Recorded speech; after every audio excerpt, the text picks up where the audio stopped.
And 3. Done. All right. Good. We're good. Perfect. Bueno, pues bienvenidos, bienvenidas al happy hour del día de hoy, donde vamos a hablar, de repente empiezo de lleno con el tema y de repente, ay, déjenme le pongo mood acá al que estoy viendo en YouTube, porque de repente también se pone el audio. Bueno, vamos a comenzar con el live del día de hoy, donde vamos a hablar de todo lo relacionado con canning, ¿ok? Todo lo relacionado con el tema del enlatado. Y enlatado de cheve, no nada más desde el inicio, sino qué onda con todos los componentes de la lata y sobre todo también qué onda una vez que ya está enlatada la cheve con su transportación, cuando llega al punto de venta o cuando está en camino a, porque todo es importante para poder tener una cheve fresca y lista para beberse, ¿vale? Pero bueno, this live is gonna be in English, all right? Because our guests for today are James Holloway, Paul Rees, and Luis Huerta. Luis is gonna be with us in the next minutes. And their first language is English. So, you know, guys, we are very flexible here. We like to have guests from like all over the world if we can. So today we're gonna speak more English than Spanish, but don't worry, I can translate you with no problem. If you wanna hear my Mexican English, you can hear my Mexican English. I can speak that way too, okay? Well, bienvenidos, welcome James, welcome Paul. I'm so very happy to have you guys here. And how are you doing? I see James is drinking already. Good. Like, why not? That's super good. How are you, Paul? Good. Pretty good. Let me tell you guys that Paul is on the road because I think you're back from, do you tell me Arizona or somewhere over there? Because you were in a mobile canning thing, right? We're in Las Vegas and we're going down. Las Vegas. Okay, I was very close, just like a couple of states close there, but I was very close. All right, pretty good. Chicos, chicas, amigos, beer friends, recuerden que si quieren hacer alguna pregunta, también tengo a mi gato de invitado, ahorita va a venir, no se preocupen. Si quieren hacer alguna pregunta, if you have any question, please write it down here on YouTube. Pueden escribir la pregunta, todo lo relacionado con este tema. Paul es un experto en temas de mobile canning y James es nuestro experto del día de hoy en simming, ¿ok? Les decía que también vamos a tener a Luis Huerta de maxiaNET, que él es nuestro experto en temas de logística y cadena fría, ¿ok? Entonces, las preguntas que quieran hacer, porfa, write them down on the question box, on the comments box over there on YouTube. Hagan todas las preguntas que quieran porque para eso estamos aquí, acuérdense, para resolver todas sus dudas. Y vamos empezando por lo primero. So, James Holloway, he is a former lead brewer for Pizza Port in California, in San Diego, and also was like the leader of the project of the canning line, also in Pizza Port, which he ran for a couple of years, and he specialized a little bit more in the simming. So, James, thank you for being here with us today, and tell us a little bit about you, so we can get to know you better. Well, yeah, I built the canning line at Pizza Port. That was like the first thing I did at Bresci there, and then from there we got the brew house online, added fermenters, added more fermenters, and then just got that canning line running and got it going pretty good. But yeah, it was a lot to get going on there, and eventually ended up just running the canning line full time. And fully automated from the depal to the filler all the way to the palletizer. So, but yeah, I always enjoyed the steaming process and working on the steamer. So how difficult is to start a canning line? I mean, I saw the pizza port one and it's pretty big. So how hard is it to make it work? Like, how many days does it take for a company like Pizza Port to have a canning line working perfectly fine? Well, it took like maybe 6 weeks just to put it together, but months of fine tuning. I mean, I don't know. It's always, with a machine so big, there's always something going on, but. Okay, it requires like constant maintenance or constant work, let's say. Oh yeah. Just cleaning and upkeep of daily things. Okay, all right. I will ask you more questions. I just wanted to know a little bit about how it all started. But thank you for being with us today. We're gonna talk a lot about steaming. But before starting the live, I wanna welcome also Paul Rees. Paul here is our friend that gladly, it was very funny when I wouldn't say when I met Paul, because I met him before in San Diego in Barrio Logan. Now I remember, thank you for reminding me. But we were like a couple of weeks ago in Trans-Peninsular, and he asked me like, hey, are you Patty? And you blah, blah, blah, blah, blah. And I was like, yes, that's me. So now here we are because he's involved in the canning industry. In fact, he's part of, I don't want to lie about the name. Let me see, West Canning Mobile, or a mobile company named West Canning. So Paul, thank you for being here with us. And you are coming back from Las Vegas. So tell us a little bit about the company. We service, we do mobile canning. We go to service breweries, distilleries, kombucha, coffee places, anywhere around. We're all over Southern California, San Diego, Los Angeles, Arizona. We have a shop out there. We do a lot in Vegas, and we go to Utah too. We just go to service a bunch of companies.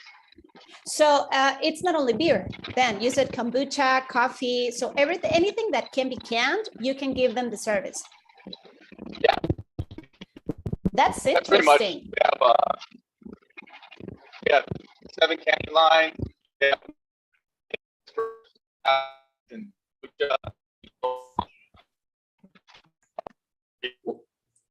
We're losing a little bit the connection here.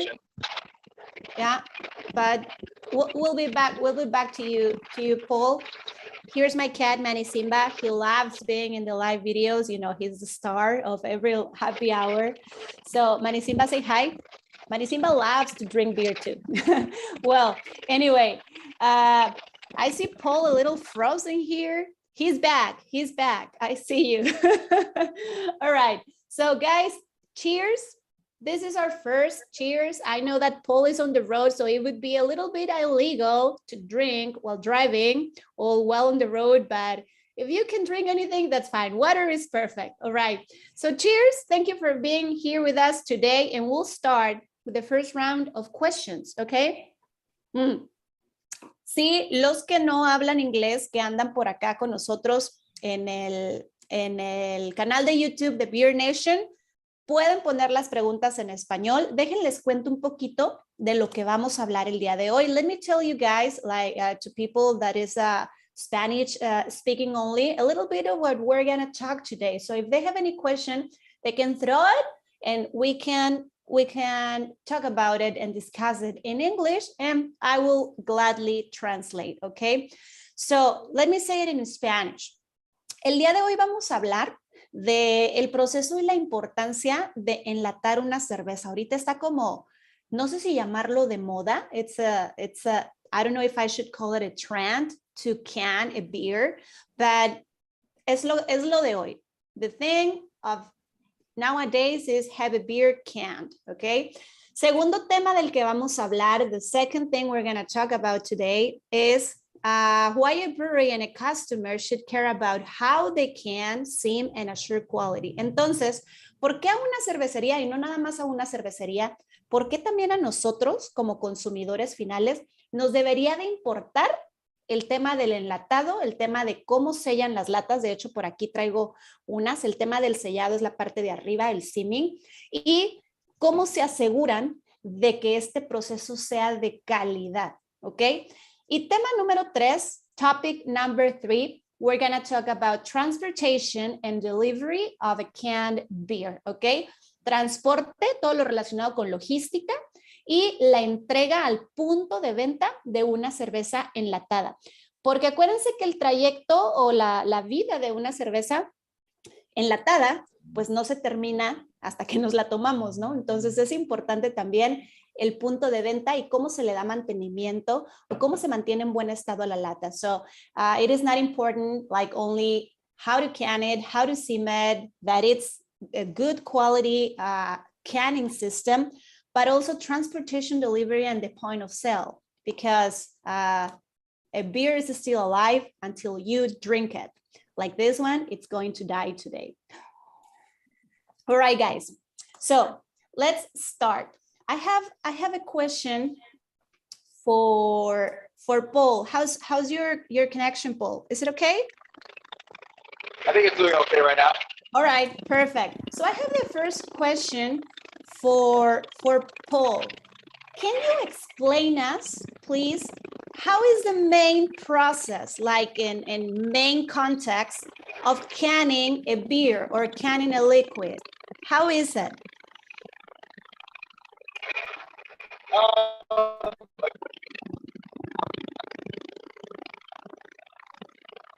Can you hear me? Yeah. Yeah? So yeah, like the main process, the main steps, important things that you should do well when canning. I think this is important for brewers because of course they care about brewing a good beer, but they care about having us, the customers, to drink a good beer. So if we're buying a canned beer, it has to be well canned. So what is the important part or the important things of the process of canning? How does it work?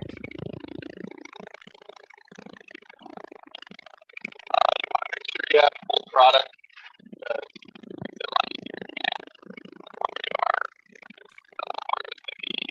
Make sure your CO2 levels are good.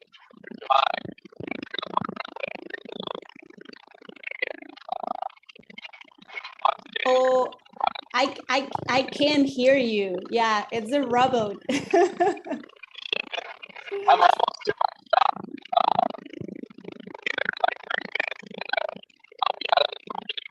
Better. Again.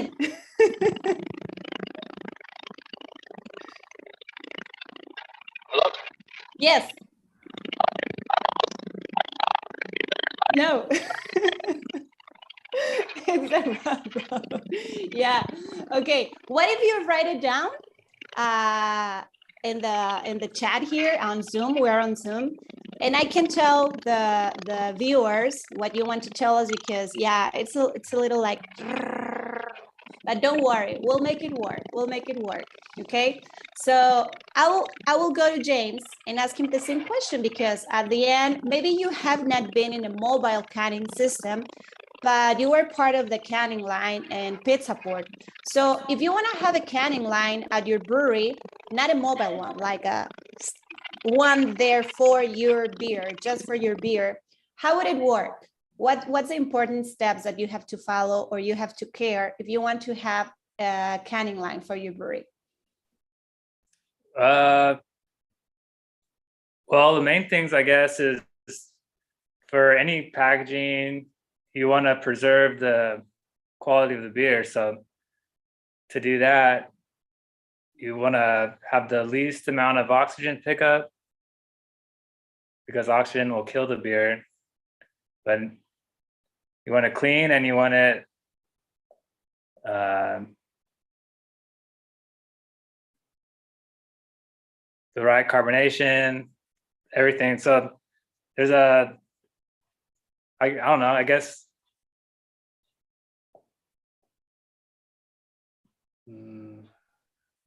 Carbonation, not oxygen. What else is important? Like you need a lot of room. Yeah, depending on what the needs of the brewery. You're not going to have a huge canning line if you're only doing like a couple barrels of beer each batch. So I would say depending on the size of the brewery, depends what kind of line you're gonna get. Okay. So of course, I mean, depending on how big, it doesn't matter if you're a brewery or anything else. Of course, always depending on how big your needs are is the equipment you're gonna buy and you're gonna use, right? So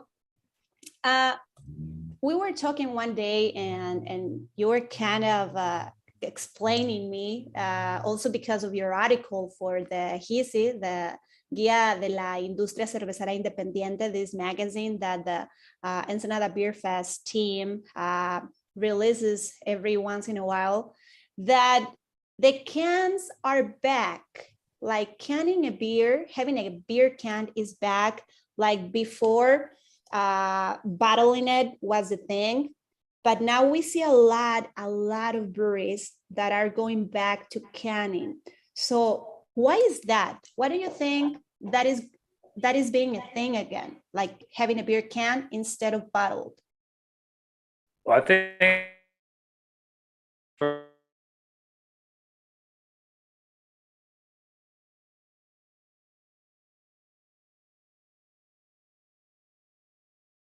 inside, which protects the beverage from contact with the metal. And as soon as that got better, I think craft breweries started realizing that that's a good option for their beer, because the can is, I think it's better than a bottle. You have better light. There's no light penetration, so no skunking of the beer. And then also for delivery and shipping, it's lighter than glass. I think you can fit more in the smaller space. So. Okay, and I have another question here. Is it canning less expensive than bottles? Like, is it less expensive to have this product like here in a can than have it here in a bottle? Man, I don't know exactly. What would you say?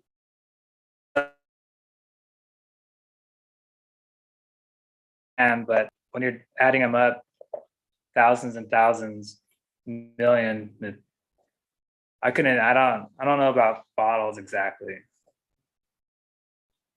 Okay. This is a personal question. I think Paul is writing there. I will let you finish your writing, and then I'll go back to Paul to see if we're a little bit luckier with the service there on the road. But personal opinion, like your opinion, do you enjoy more a beer canned or bottled? I mean, is there any difference for you that you can taste or you can feel, or not really? For me, well, I like the can because I worked on a canning line, and I worked on a very good canning line, so I can tell the difference between well, maybe not necessarily like a blind test, but you can tell good beer from bad beer, and if it's been through the process correctly and how it's time, if it I don't know, it's a real except that the final product, like just it can help a cleaner finish on the beer too. Okay. So let's think that we have a very good beer. We just brewed a perfect beer. is there more chances to ruin my beer when canning it than when bottling it, or is it the same? It doesn't matter. I probably do both very well. I think for most of the beers that I want to drink, a can would be better. Maybe some beers are better in a bottle for cellaring or whatever you want to do, but most of my everyday beers I find that the can is perfect.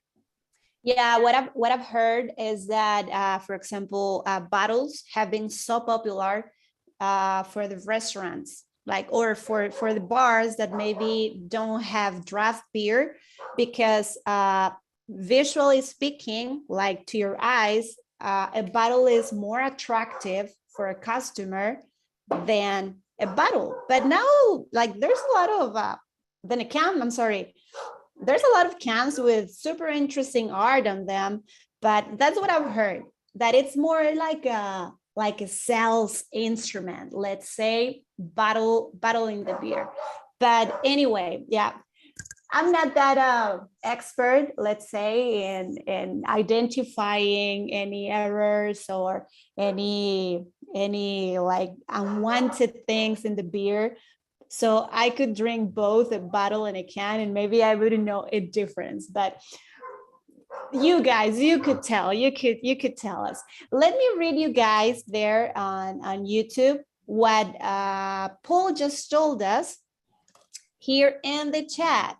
Okay, so let me read it. Paul says, for mobile canning, you want to make sure you have cold product. Okay, cold product, talking about the beer, I guess. Correct carbonation level, as James said.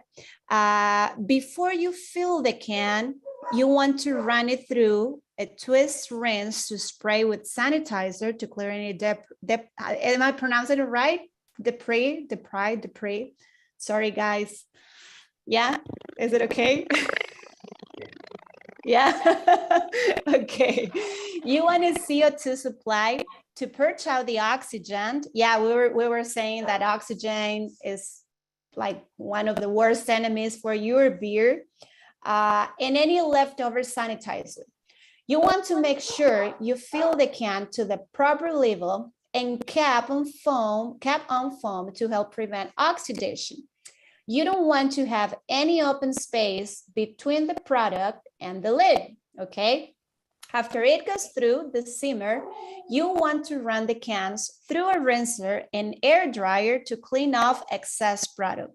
And then Paul says, hard to type it up, then say it. I feel you, I know. Okay, how is the service, Paul? Going? I think it's getting better. Yeah, it's kind of weird. Yeah. Sorry, cutting off. Good, I heard you. So do you have, I mean, you work for a mobile canning company, but do you have a preference? If you could have the choice between a canned beer and a bottled beer, what would be your personal choice? I prefer cans over bottles. I've been canning for 8 years. That's my preference now. Okay. If you can get more freshness out of it, I feel like it gets less oxygen than a bottle would, but you have a chance of air coming through the bottle cap. It wasn't properly. Okay. So, and what about, for example, I've seen like barrel-aged beers or aged beers, and they are always in a bottle, or are there aged beers in cans too, or not really?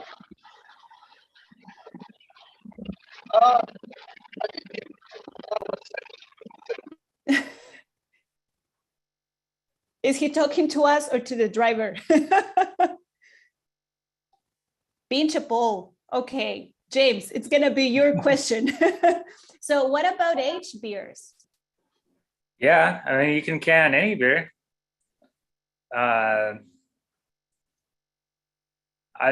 just style or personal preference. I mean, or the machinery that you have. So Okay. I mean, you could do barrel aged coffee stouts and Nitro. nitro beers. Nitro is a little trickier, but there's ways to do it.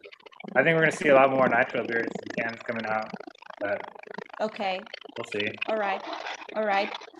What were you saying, Paul? Sorry. Okay, yeah, we cannot hear you again.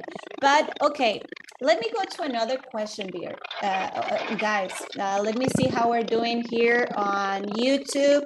Rafael Gutierrez says, saludos, maxiaNET. Hello, Rafael. Good to see you here. So next question. How different would you say that it is to use a mobile canning system than your own canning line? Like, for example, you said, yeah, we can use it like for kombucha, for coffee, for beer, probably all over California. You're coming back from Vegas, some other states, like maybe in the southwest part of the states. So it's still, I guess, in a good price. And if I lived in New York, probably there's going to be another company there that does the same. But what is the main difference, or what would be the main differences between? Okay, you're going to type it out. Perfect. You can type it up while James helps us with the answer here. So what would be like the main differences? It could be in maintenance. It could be in final quality. It could be in how fast you can do it. If you use a mobile canning system, then your own canning line in your brewery. So I'll go first to James, and then we'll read Paul's answer. Well, I would say if you can have your own, it would be nice. I think everybody would like their own, but any packaging equipment is very expensive and it takes up space. So I think that's where the mobile canning has gotten so popular. Because if you can make the beer and have it ready to go, the mobile canner comes up and they know what they're doing. So then you're off.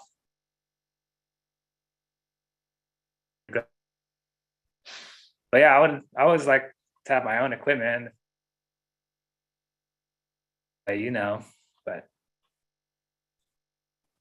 Okay, guys, give me 1 second. Like everybody here in the live, it always happens, and we are live. That's why we are like playing it by ear. Let me go to a different Wi-Fi. So probably it's gonna kick me out for a bit. 1 second. I want to have like just a better connection here. 1 sec. 5. Cuenten hasta 10, muchachos, en lo que me conecto a otra red. Es muy probable que me vaya a sacar, pero yo les aviso. O sea, si me saca, me va a volver a meter a la reunión. Okay. If it kicks me out, don't worry, guys. I'll be back in like 5 seconds. I just wanna join a different.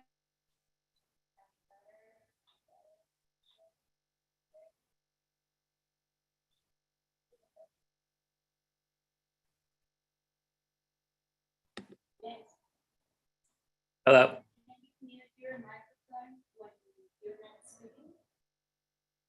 Sí.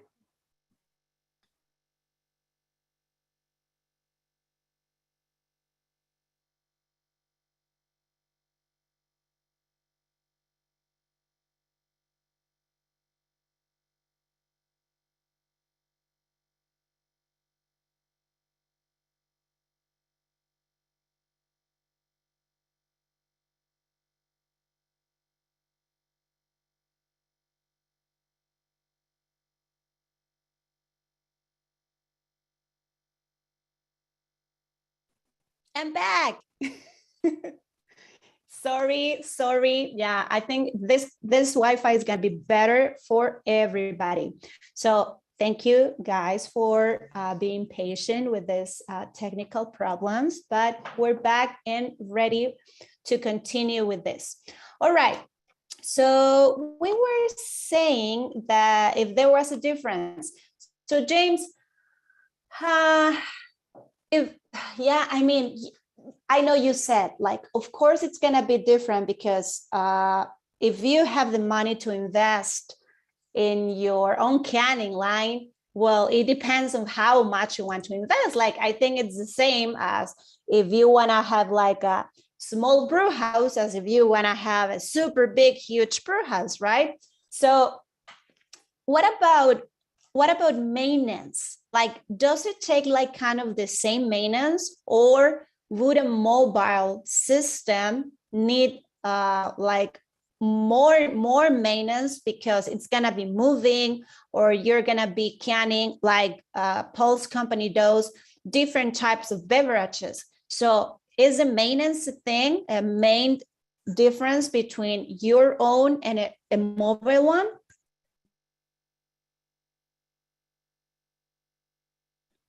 I think it's the same amount of maintenance overall, but it depends if the brewer or the brewery is going to be doing the maintenance, or Paul and the canning company is doing the maintenance. So I think it's the same amount. It just depends on who's going to be doing it. Okay. And what about these growlers, machines? Yeah, those have some upkeep, not as much. It's all I'm going to keep it clean and well lubed, just like any other machine. Okay. So basically it's the same, just in a different model or a different system or a different brand or whatever, but at the end they will function kind of the same. So while Paul is typing us his answer, I know you have there like a couple of cans that you cut. So can you tell us a little bit and show us like how the can is, I don't know if the correct word is formed, or how it's like the inside part. And of course, what you like a lot about the seaming.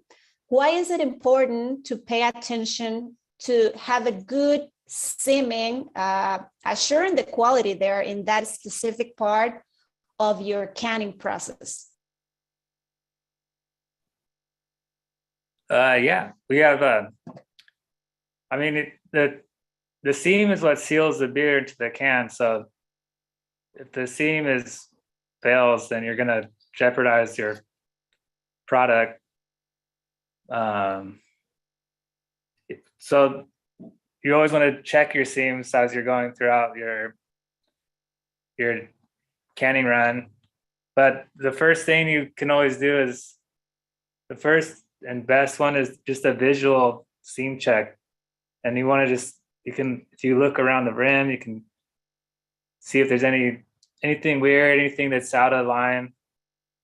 But then obviously it's metal, so you can't see inside of it. Another set of expensive equipment that you can cut the seam and take the measurements on every little part of it. So like,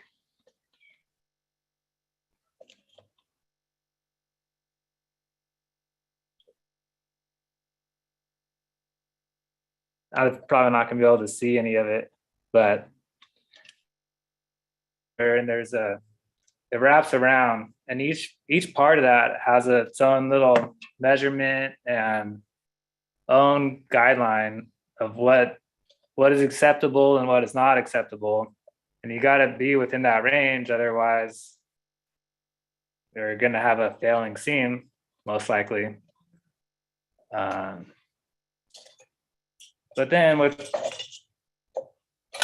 there's all the expensive equipment, but You can also, if you know what you're looking for, you can do like a manual tear down of the seam yourself.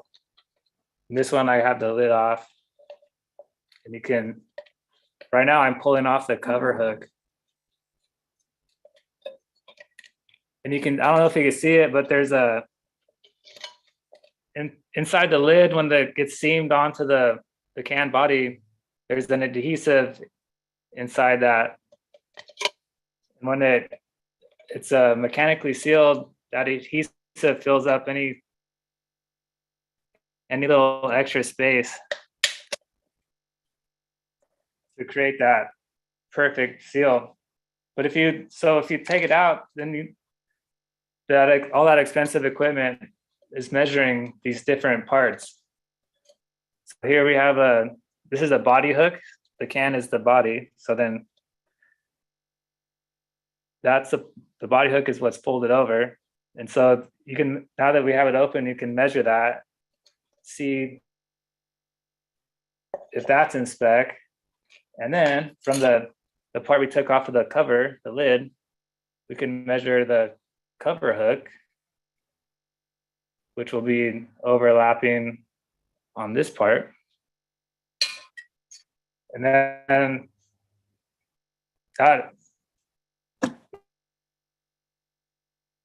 you can get a cross section. That gives you a pretty good idea of what's going on inside the seam. And yeah, it's always like,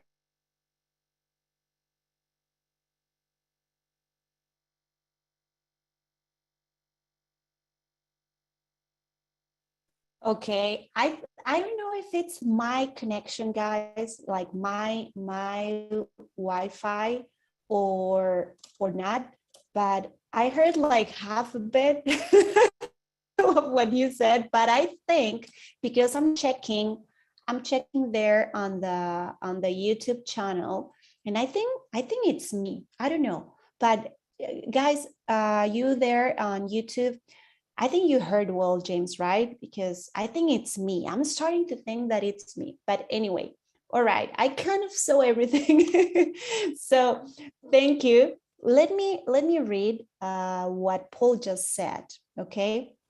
So he said, the main difference between canning in your own place and mobile is you're constantly working with different products, different canning conditions. When you use your own line, you know your product because you can it all the time. You know what to expect when you come in for the most part. When you're mobile, not everyone has the same specs as other people and resources. Some places have warmer beer because of glycol supply, and some companies like to carb. Let me see. And some companies like to carb at a higher level than others. You have to be able to work with different products and involves a lot of communication and with the clients. Different clients also require different equipment. If you're doing a nitro run, you have to bring your nitro require packaging, so you have to pack your truck with enough to cover the run. Some clients have air supply issues, so you have to bring a compressor. Not everyone gets printed or sleeve cans, so we provide our labeler as service. So what I guess, Paul, here with this that you wrote is that you are not only a canning system. I mean, you give them more things. You have to give them maybe more solutions, because at a brewery, what I have seen is that, okay, the canning line is for this, for canning, but they have other providers or other companies that gives them the service of the can themselves, or the sleeves, or the printed cans, or whatever, or the nitro tanks, or whatever you said in your text. So being part of a mobile canning line then means that you have to solve all of the issues related to canning. Is that correct?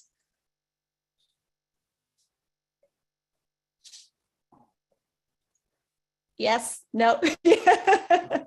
Paul is like, yes. Yeah, that's what I see here in your comment. Okay, all right, guys.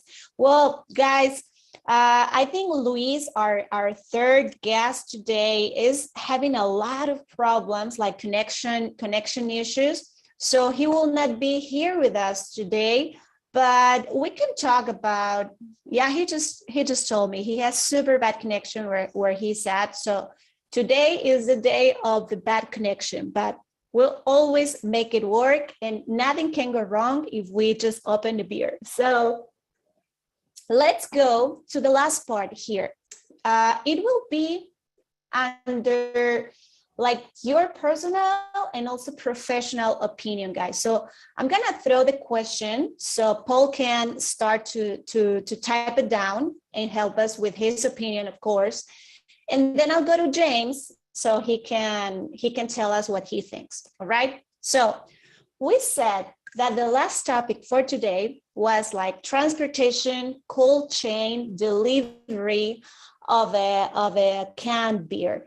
So you worked, James, like for 10 years for Pizza Port, and sometimes bigger companies can be in charge of their distribution, delivery. They have trucks, they have cold chain trucks maybe, but some others, the ones that are starting, the ones that are smaller, maybe they cannot afford it yet.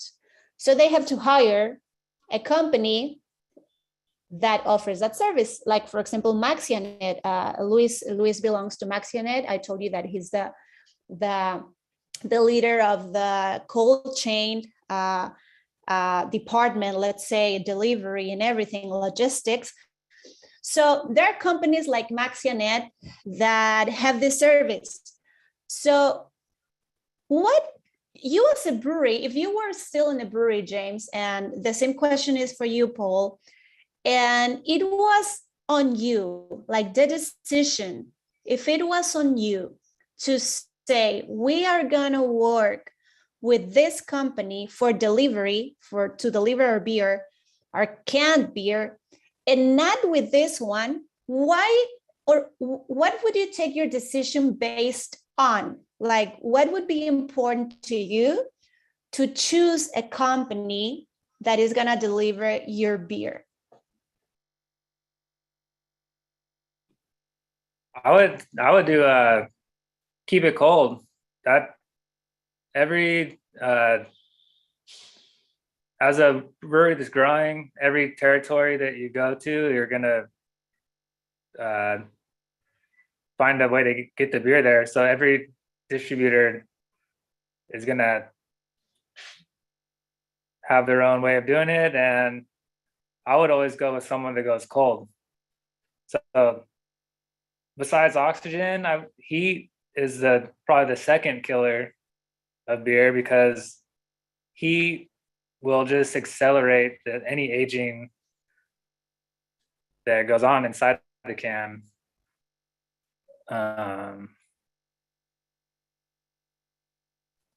Okay, so cold chain, let's say. And what about the point of sale? For example, I've seen a lot of places that keep the beer cold, of course, but there are a ton of places too that they have the beer like anywhere, like it doesn't matter, not inside a fridge. So you brewed a perfect beer. You canned it with a post system, like in the perfect way. You simmed it correctly, but then at the store, at the beer store, at the supermarket or whatever, they have it on a shelf. So does that matter?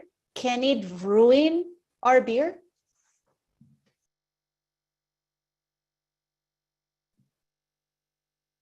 But it matters, but I don't know if I would say ruin.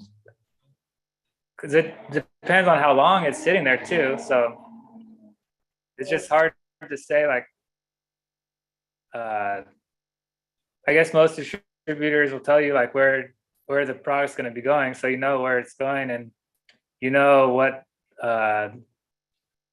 those shelf spaces look like. So if I had my choice, I would keep it cold all the way. Cold storage, cold truck, cold shelf, everything.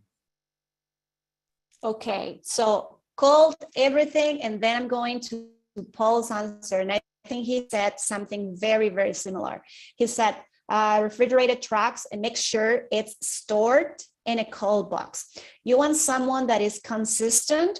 One of the big issues is pickup schedule consistency. Okay, can you tell us a little bit more about that, Paul? Like the last part you said there, like one of the big issues is pickup schedule consistency. He says some distributors keep all product. You want to make sure they don't send out the all product. That's the thing. I really wanted to ask Luis about this, but I'm pretty sure you can also have a great point of view, guys. So old beer, does it really matter? I mean, the question for Luis was, if a brewery gives you kind of old product, like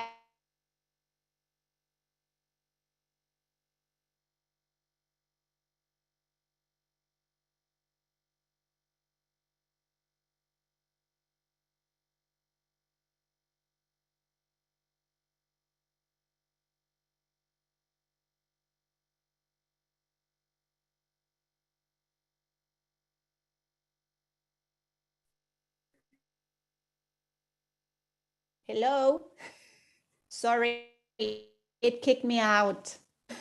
I'm back. Did you hear what I say, guys? Yeah, I heard a little bit. I think yeah, because I don't know, I might be gone now too. Okay, I'll repeat my question just in case. I was asking about when a beer starts to get old, and Paul had a comment there that some distributors keep old product. So he said you want to make sure they don't send out the old product. So I've seen beer that the best, like, I don't know, weeks before you go and see it and try to buy it. So let's think that everything, again, like my first and only example, everything has been perfect in the process. Perfect beer, perfect canning, perfect simming, perfect transportation, perfect cold storage. But the Best Buy was 1 month ago, 2 months ago, 3 months ago. Is that beer gonna be okay still? The brewery should set their own like Best Buy date. So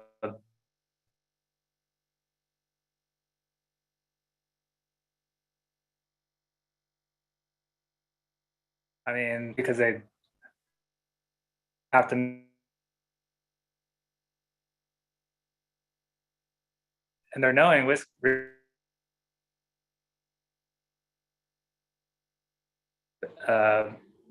not their best product, and then people are just like less likely to buy that again. So you're just kind of hurting yourself if you're sending out bad product.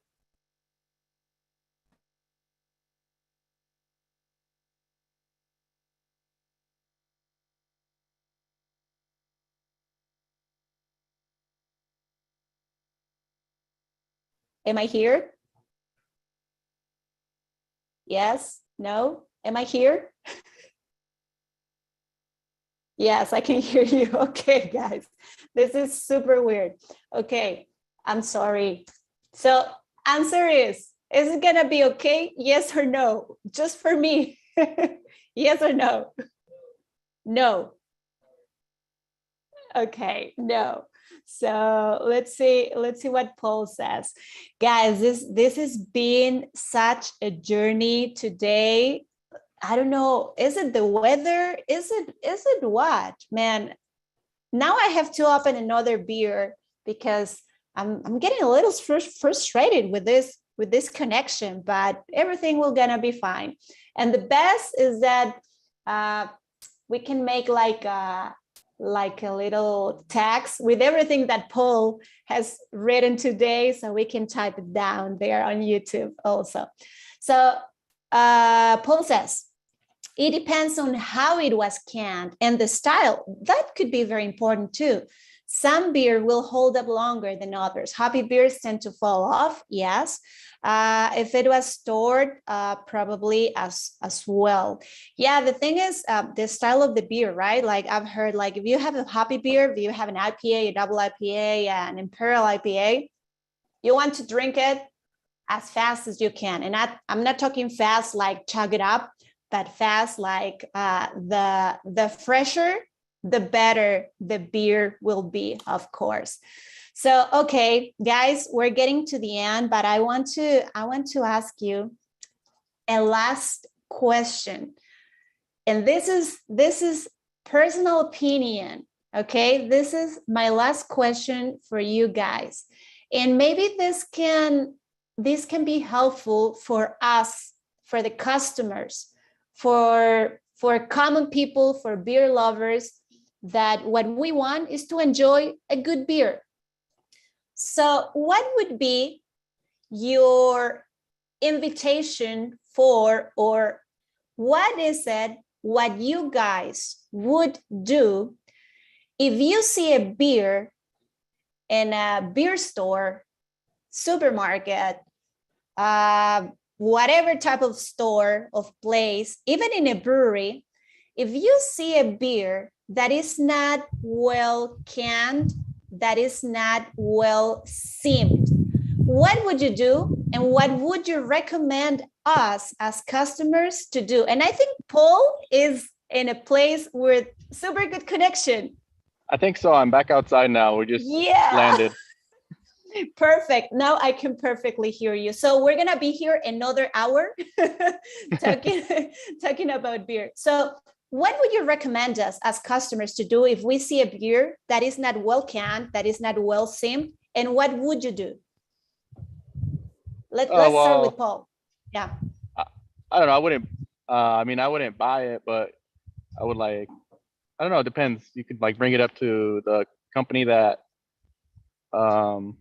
you got it from, and just let them know that you found it, and that way they can correct on that type of thing. Sometimes people let bad dented cans go by, and you just want to make sure that the company knows, so they can kind of just make corrections for it. Mm-hmm. Yeah, sometimes we want to we try to discharge our anger in social media, look at this beer and don't go buy it, no more.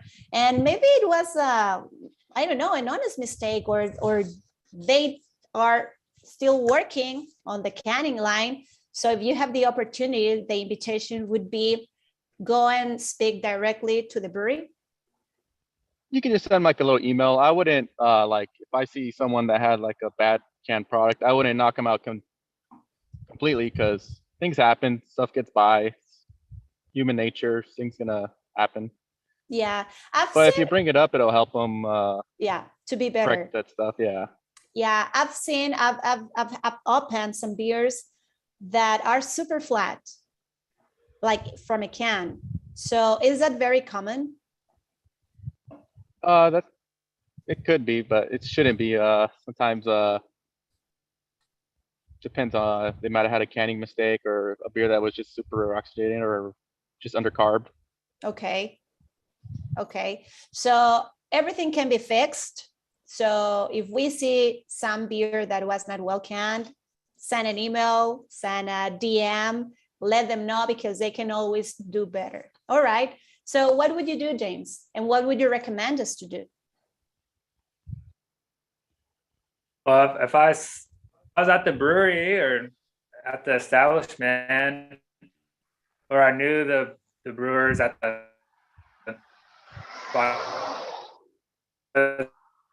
yeah, like you said, they're gonna want to fix it, and they can.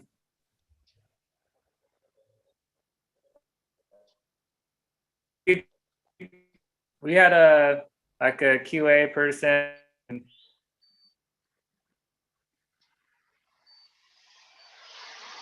So you can maybe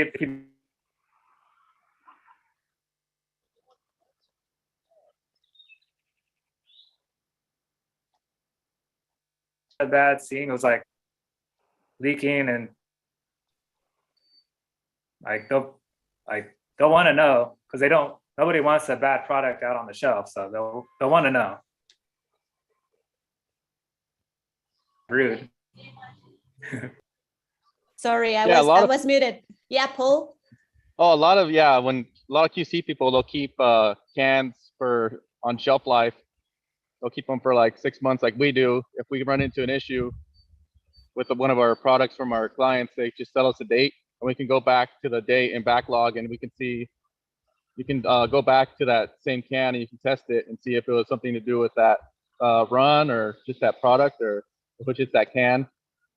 Because the people keep archives so they can go back and backtrack. So it helps when you save the date and let them know when it was canned, and they go back and look at it. Okay. All right, guys. So thank you both for being here today. I mean, it was a little weird with this weird connection, but we made it through till the end of the happy hour. And we do two things at the end. We ask you for a final message, and we need to cheers, like our last cheers before saying goodbye. So let's go with Paul, now that you have perfect connection. So what would be your final message for today, Paul? And your social media, if there's some social media or some webpage where we can find out more about the company, of course. I guess just buy cans. It's the future. Bottles are out. Cans is the way to go. You can recycle them, better shelf life. You can do a lot more with a can than the bottles, I think. More sustainable, in my opinion. Good. Okay. So final message, buy cans. That's the future. All right. And what about social media or webpage or some place where we can find out a little bit more about the company? There's a Instagram handle. I forget what it is. I don't know if it's being ran right now, because it was ran by our previous owner, but he passed away, so I'm not sure who's running it now. But there's Mobile West Canning, or MWC Canning. Okay. At Instagram, and then there's mobilewestcanning.com to find out more information about. All right. Services and stuff. All right. Perfect. And James, final message and social media where we can follow you or know a little bit more about simming too. I'll say two things that I forgot to say earlier. Going back to the seams, that's besides the quality of the beer, what's in the can. If you have a bad seam, going back to the distribution and shipping part, you have a bad seam and it's palletized. You have pallet on top of pallets, and there's maybe the can's losing pressure, and that creates a safety issue. The whole pallet goes down, then you're wasting money. Someone could get hurt. So that's another reason why I want to get seam. But the second thing was, there was a poster about seam quality, and I don't know why my eye just always went there every day. It's always said, remember, a seam that's too tight is just as bad as a seam that's too loose. So. Oh, seem perfect. Yeah. Basically. Okay. Okay, good. That's a great quote to end up with the live today. So can you repeat it again so I can keep it in my mind? Yes. Remember that a seam that's too tight is just as bad as a seam that's too loose. Too tight is as bad as too loose. All right, perfect. So social media, where can we know a little bit more about simming or about what you're doing now? Well, I'm making surfboards at the moment, so. and craft beer as a hobby sometimes. Yeah. All right, so where can we follow you? It's Holloways.originals. All right, Holloways at Originals and Mobile West Canning. Follow them on Instagram, follow them on social media. They know a lot about canning, about simming. And if you want surfboards, there you go. There's surfboards too. Remember also, guys, to follow maxiaNET. We have Mike King there and Guy Cunha, Kaylin Holloway that were in our live video on YouTube. Mike, best friend. Hello, Jaime and Patty. So follow also maxiaNET and Beer Nation on social media. Of course, I want to beer with you. If you don't follow us already, I don't know what you're waiting for. But anyway, I just poured my last beer, a can one from Firestone, and very good IPA. So I just want to say cheers, guys. Thank you for joining us today. Hey, now you have a beer. Good. I finally landed, yeah. Thank you for joining us, for being here today. Thank you guys for watching and see you in the next live happy hour. Cheers. Salud. Cheers.